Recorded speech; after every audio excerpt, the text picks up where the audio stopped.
A advogada Carolina Siebra participou da audiência pública realizada pela Comissão de Segurança Pública da Câmara dos Deputados sobre as violações de direitos nas prisões em massa ordenadas pelo ministro Alexandre de Moraes, quando leu a carta de uma jovem que passou mais de 8 meses presa, apesar de vídeos mostrarem que ela ficou orando no interior do Senado. Antes de ler a carta, a advogada comentou o primeiro julgamento de um preso em conexão com o 8 de janeiro, quando mencionou a parcialidade do ministro Alexandre de Moraes, apontando que ele mostra toda a raiva que tem a cada momento em que fala no julgamento. Siebra mencionou o fato de que a velha imprensa anunciou que o desembargador aposentado Sebastião Coelho está sob investigação no CNJ pouco antes da sua sustentação oral no caso. Ela disse: "A gente questiona se isso seria uma perseguição. É só um questionamento." A advogada também questionou a alegação de conexão utilizada para justificar o julgamento no STF de pessoas sem foro privilegiado, lembrando que se há alguma conexão com outros inquéritos, os advogados não tiveram acesso a esses autos. A advogada denunciou que, durante a sessão, um funcionário segurança do Supremo Tribunal Federal tentou impedir que outra advogada ficasse no local com um terço nas mãos. Siebra disse: liberdade, também religiosa, não existe mais, pelo menos no STF. Na carta lida pela advogada, a jovem Roberta, engenheira e estudante de medicina, relata sua participação em uma manifestação pacífica e seu sofrimento na prisão. Após a leitura da carta, o deputado André Fernandes pediu que fosse exibido o vídeo que mostra a jovem orando no interior do Senado.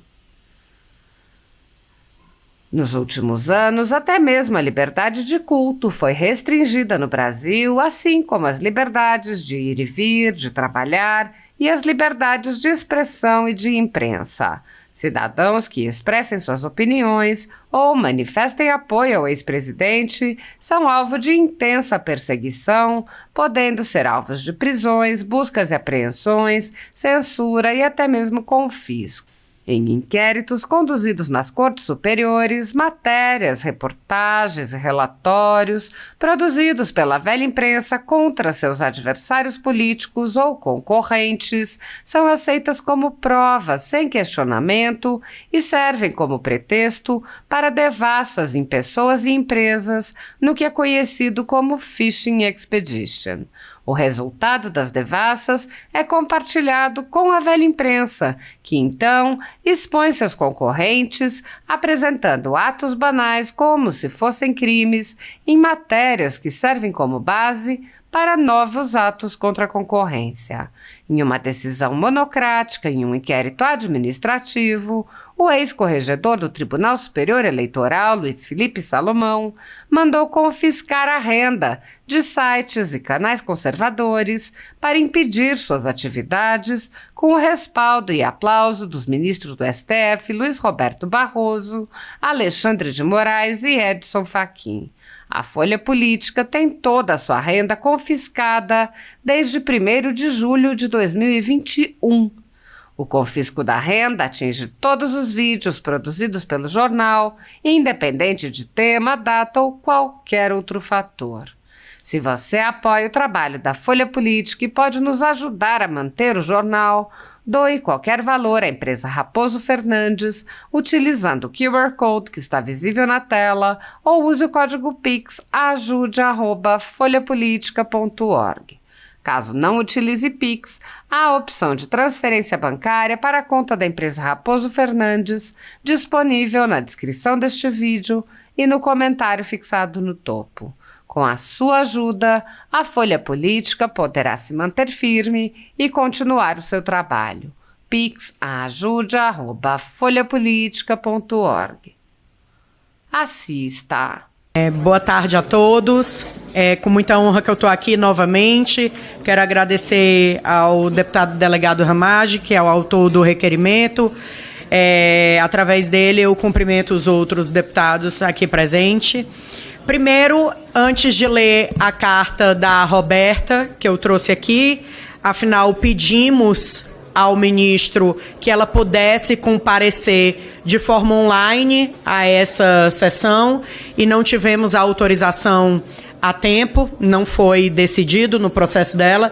Então, por conta disso, eu serei porta-voz, como tenho sido esses últimos meses. Mas antes de ler a carta da Roberta, eu queria relatar algumas situações que ocorreram hoje no STF.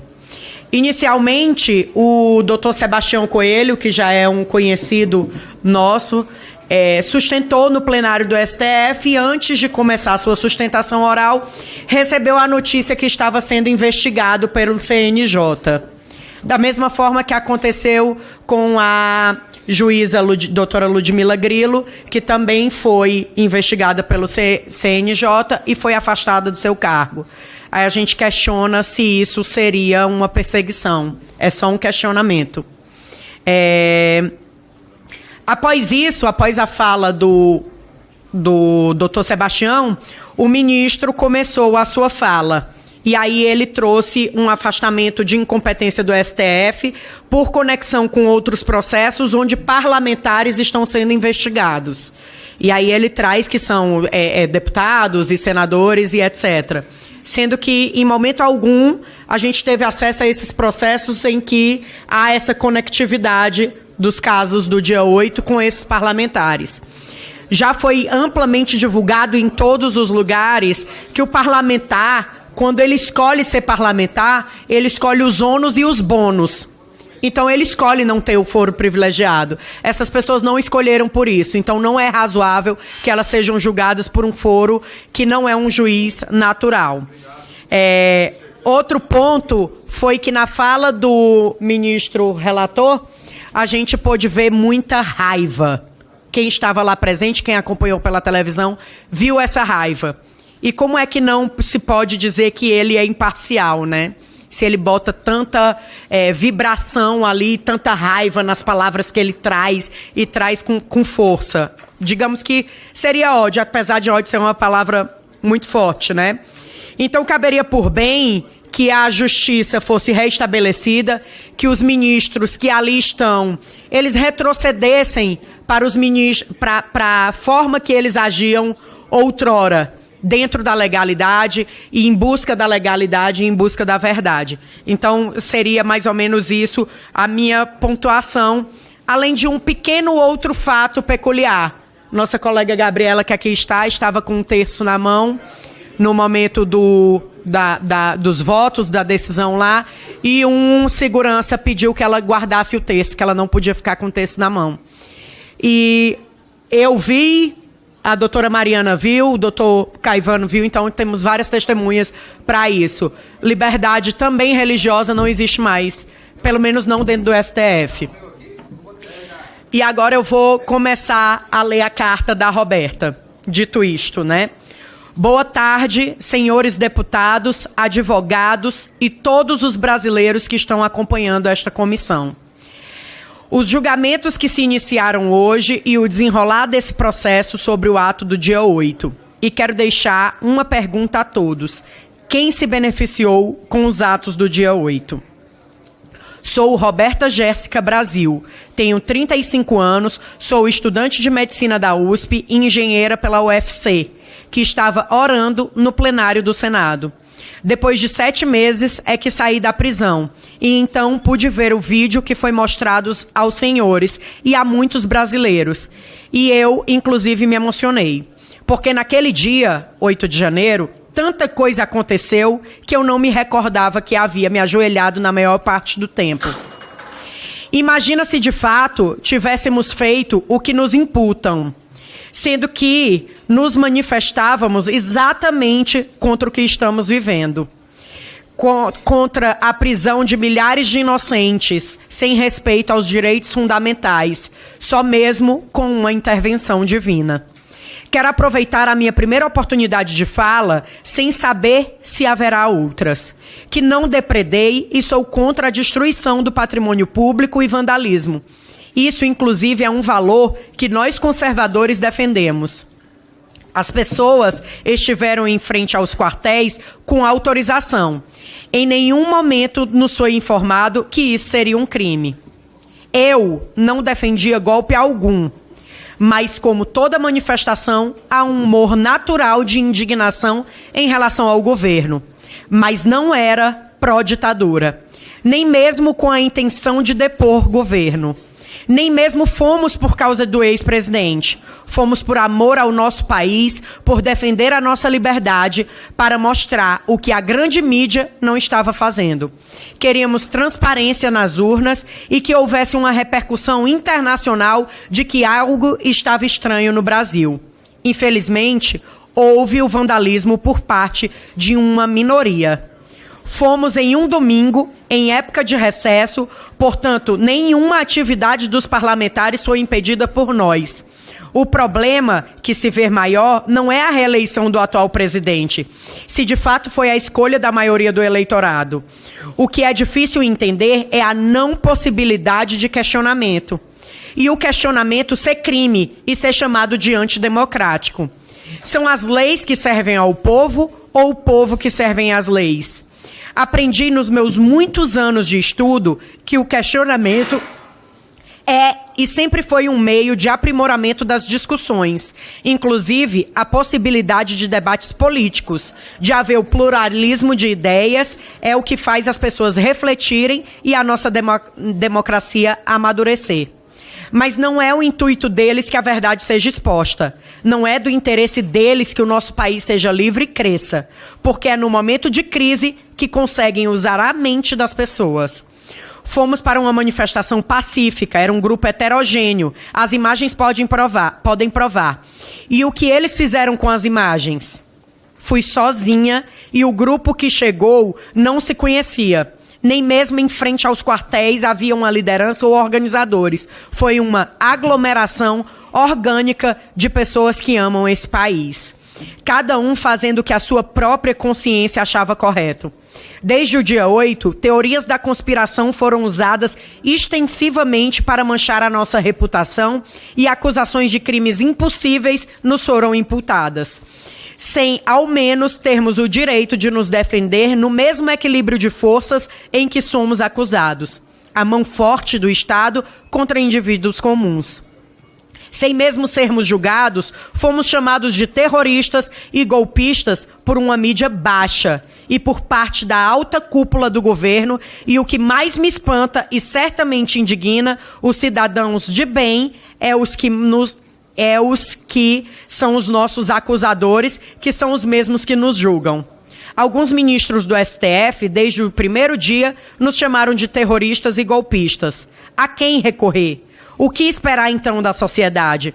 Se essas narrativas são as veiculadas às pessoas comuns que estão preocupadas com o seu ganha-pão, não temos contraditório e ampla defesa. Não são levados juízes e professores do direito para contrapor esses argumentos na mesma medida. E não é porque não temos razão ou porque eles não existem, mas porque há um receio de grande parte dos brasileiros de também serem intimidados, perseguidos ou mesmo presos como nós.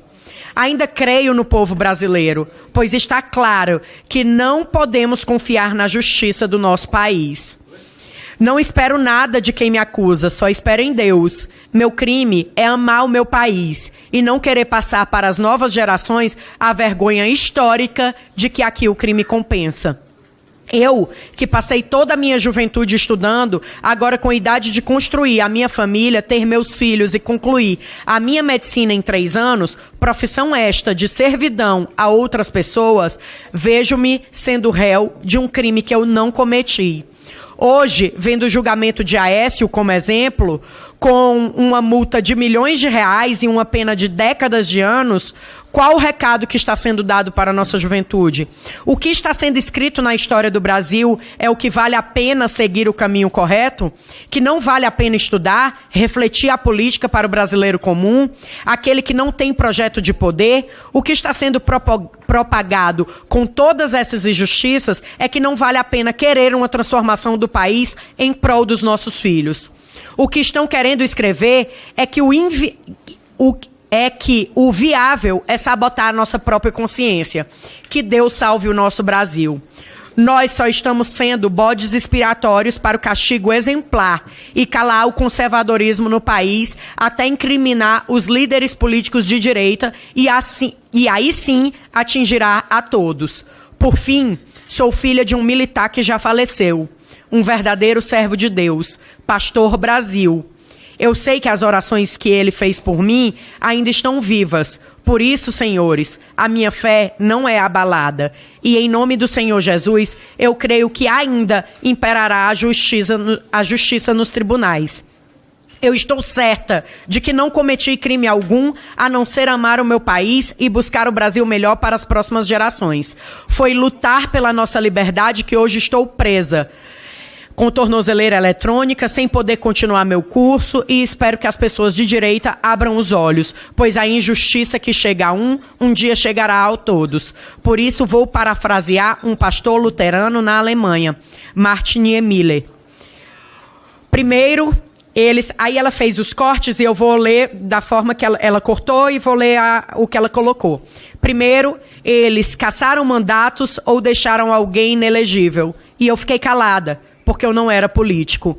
Então, censuraram pastores, e eu fiquei calado, porque eu não era e nem gosto de pastores. Em seguida, vieram buscar os bolsonaristas, ou patriotas, ou conservadores, e eu fiquei calado, porque eu não era um deles. Foi então que vieram me buscar, e já não havia mais ninguém para me defender. Roberta Brasil, presa política do ato do dia 8 de janeiro. Obrigada.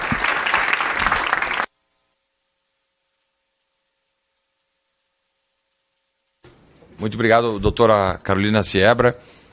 E, mais uma vez, né, nós estamos com toda a nossa força, disposição, com a nossa energia, com a nossa coragem, fazendo com que essa pauta toda, como o delegado Ramagem, o deputado Ramagem, foi muito feliz quando disse, né, e escrutinou, fez um detalhamento ali, com perguntas que eu acho que são elucidativas, né? Houve algum prejuízo para a governança no âmbito do Poder Executivo? Nenhum. Para a judicatura ou para a jurisdição do Poder Judiciário? Zero. Para o Parlamento também não. Então, falar em golpe, falar em terrorismo, né, é algo que não dá para aceitar. Qualquer associação dos atos de vandalismo, de quebra-quebra, de dano ao patrimônio público, e esses danos todos devem ser penalizados penal e civilmente, porque jamais vamos concordar com danificação. Eu falava esses dias numa audiência, lá no Senado, inclusive, que nós aqui sentados, se chegar quem quer que seja aqui, pegar esse copo e quebrar, não vai ter a nossa aprovação. Então, isso, o fato de nós estarmos aqui fazendo a promoção da justiça e da busca da verdade, quer dizer que precisamos separar, individualizar cada uma das condutas, né? Quem quebrou, quem danificou, quem promoveu quebra-quebra, que pague, não só criminalmente, mas civilmente. Agora, não dá para jogar todo mundo dentro do mesmo cesto. Vejam que as prisões do 9 de janeiro, que foram no dia seguinte, né, não há nem aquilo que nós chamamos no direito o nexo causal. Não há uma relação de causa e efeito. Não houve prova de que houve a chamada relação de causalidade, né, Ramagem? Estão lá no acampamento, sim, daí qual é o problema de estarem lá?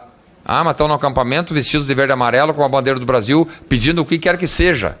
Não tem problema, a palavra cachorro não morde.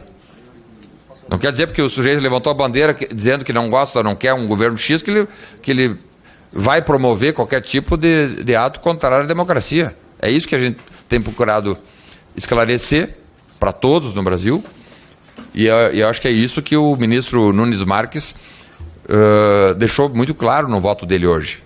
O relator apresentou a sua posição, o ministro revisor apresentou uma posição contrária, que diz que, claro, danificações, quebra-quebra, não podem serem aceitos, muito menos incentivados, óbvio que não. Não é assim que nós vamos resolver os nossos problemas nacionais, mas querer associar esse tipo de conduta com terrorismo, com golpe de Estado, ou com qualquer outro tipo de ato atentatório à democracia, aí é um exagero que nós, parlamentares, não podemos aceitar. Deputado André Fernandes. Só aproveitando que a doutora Carolina Seabra falou, e aí eu fiz a solicitação que a assessoria pudesse passar o vídeo aqui da Roberta Brasil, para que todos que estão nos acompanhando nas transmissões possam ver, de fato, do que se trata e o que é que esses advogados aqui estão defendendo. Só para repassar o vídeo.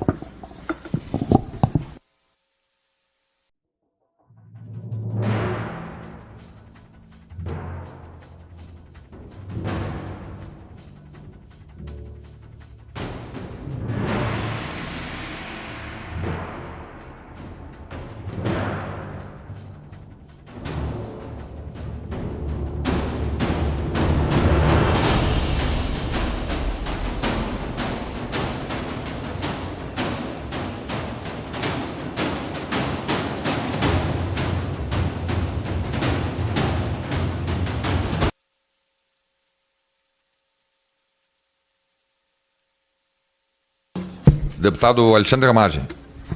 Uma pergunta para todos, uma pergunta quase que retórica. É possível uma individualização de conduta? Nos prédios públicos mais importantes da República, onde se há câmeras em todas as entradas, em todas as fachadas, em todos os recintos, em todas as passagens? Teve uma informação hoje de um trabalho da Polícia Federal de perícia. Perfeito, um trabalho que se usa um software do nome tal, utilizando a questão morfológica para fazer a individualização. Só que eles acabam confessando, nas reportagens todas que trouxeram a notícia, que eles fizeram a fotografia das pessoas já presas para comparação. Ou seja, a grande perícia que foi feita é com as pessoas já previamente julgadas. É esse o Estado democrático de direito ou estamos vivendo uma grande ditadura e uma perseguição política? Então,